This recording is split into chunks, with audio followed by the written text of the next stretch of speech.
You have the floor. Thank you, Madam Chair, Secretary General, Minister of VSA, and support staff. Blessed afternoon to my colleagues as well, and the people viewing in the Tribune and the ones viewing online.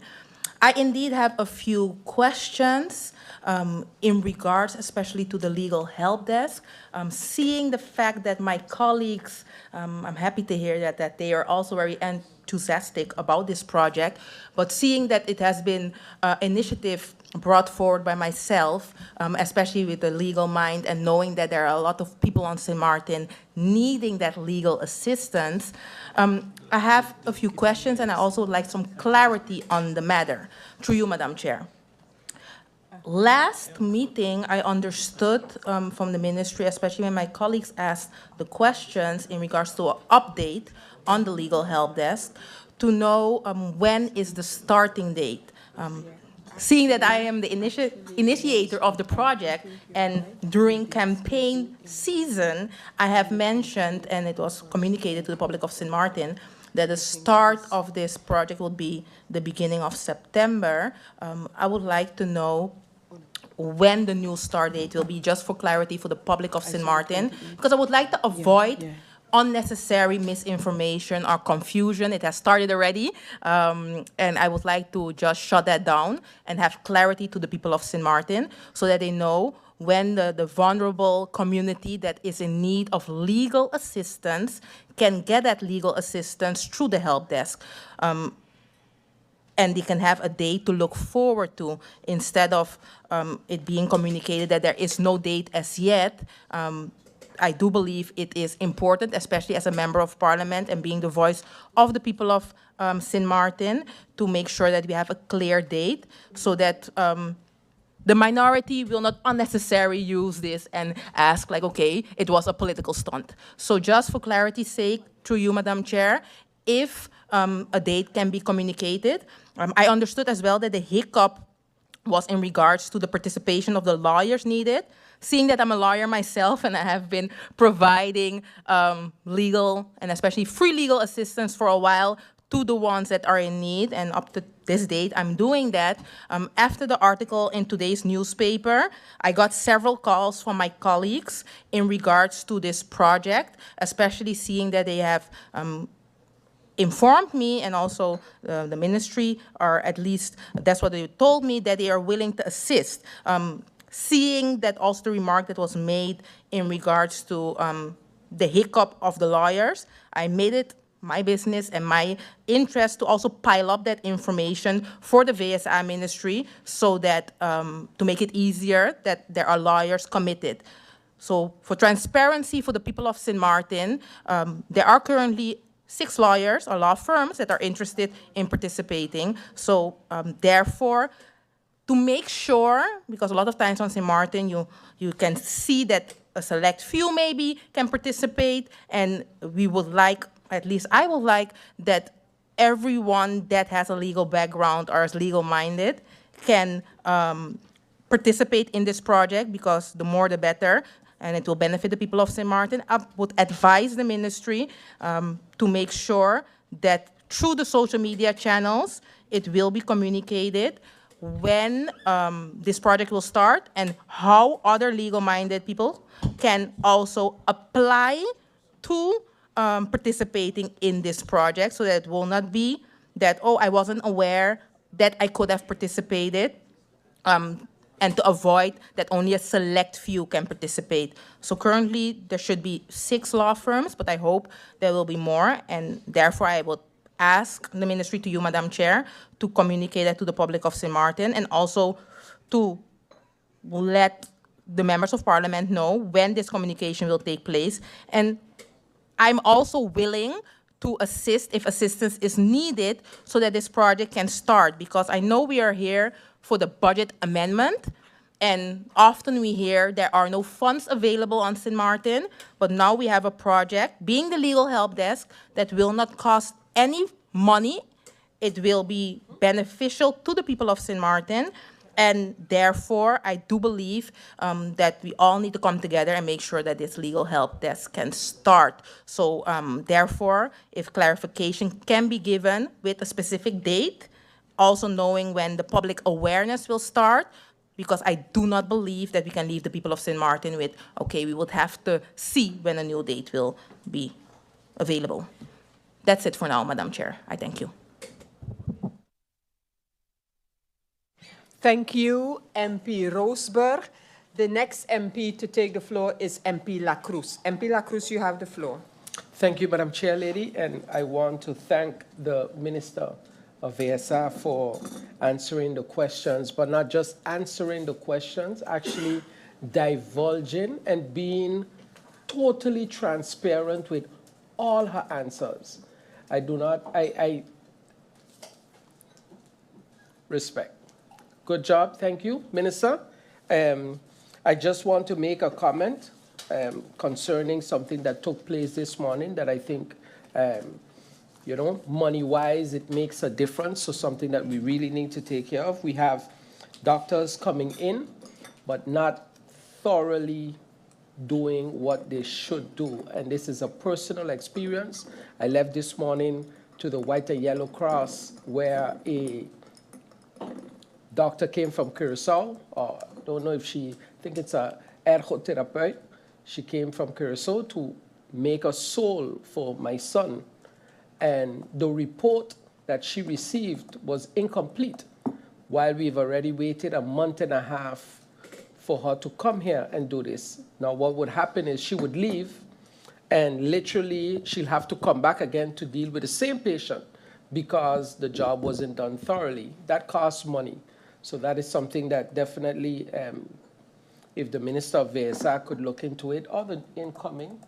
Unfortunately, I really believe the Minister should stay there. What do you think? We're going to bring a motion to keep the Minister there. Thank you, Madam Chair. And with that, MP La Cruz, that's your... Thank you, MP La Cruz. And I continue and I offer the floor to MP Otley. MP Otley, you have the floor.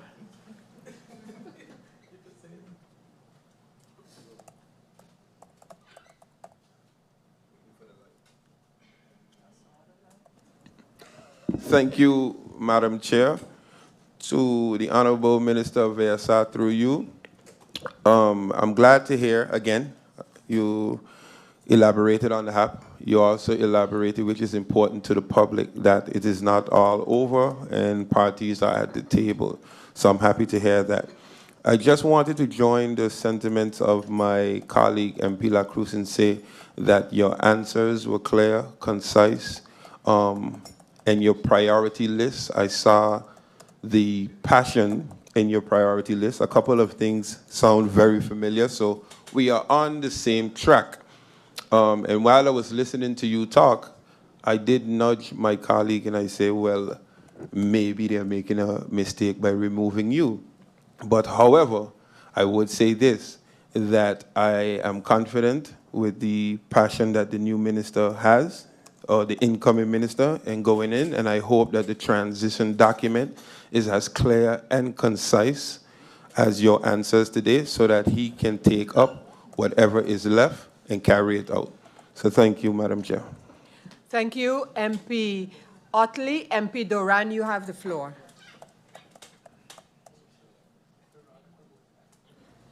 Thank you, Madam Chair. Good afternoon to the Honorable Minister and support staff. I would like to thank you for the answers provided thus far, and just make some comments and also some queries based on the points that was brought forth.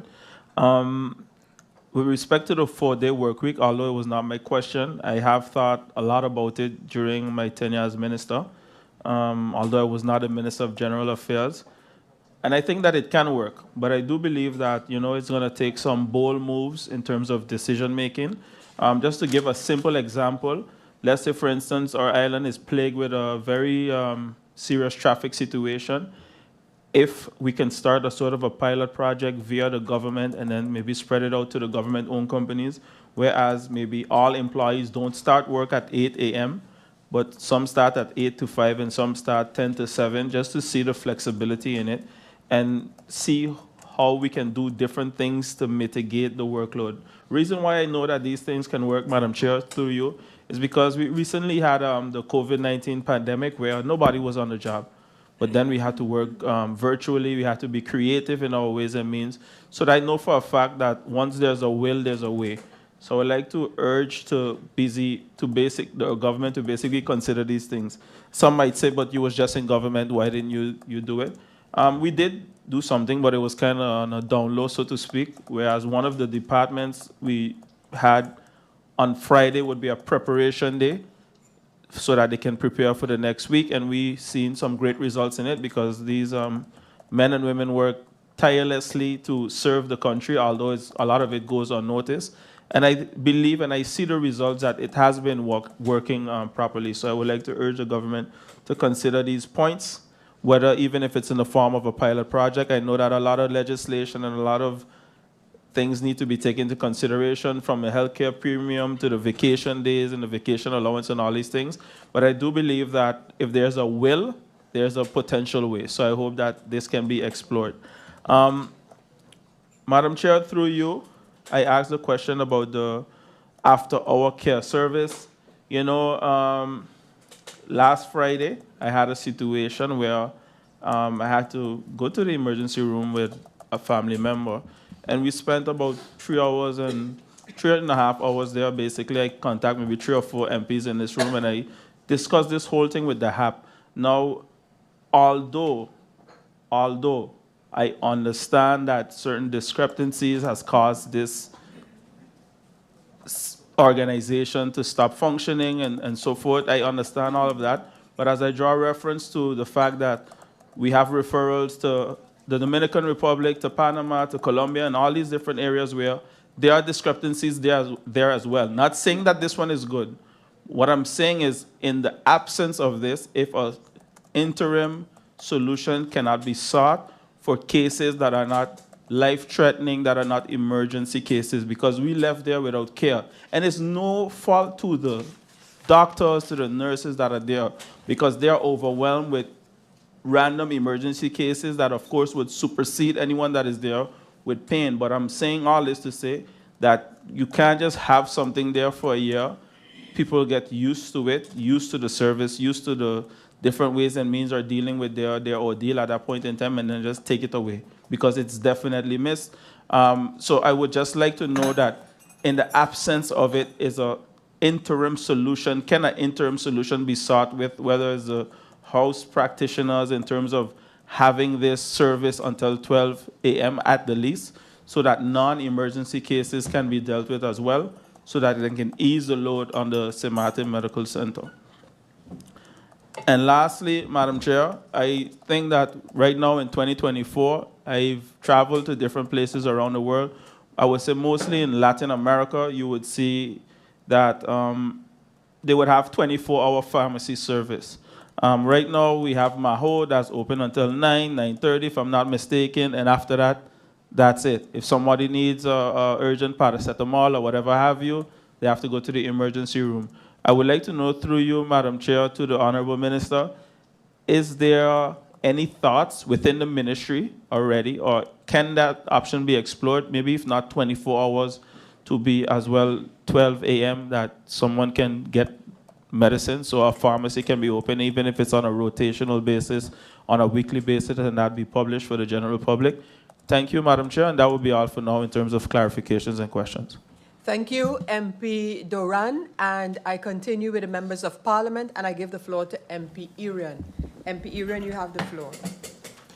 Thank you, Madam Chair. Good afternoon to you, the SG, my colleagues, the Honourable Minister and her support staff, and thank you for your answers.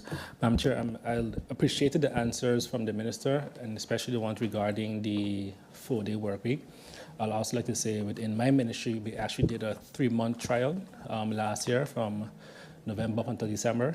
The process started with us doing a survey. So we did a survey, and then we also did an exit survey.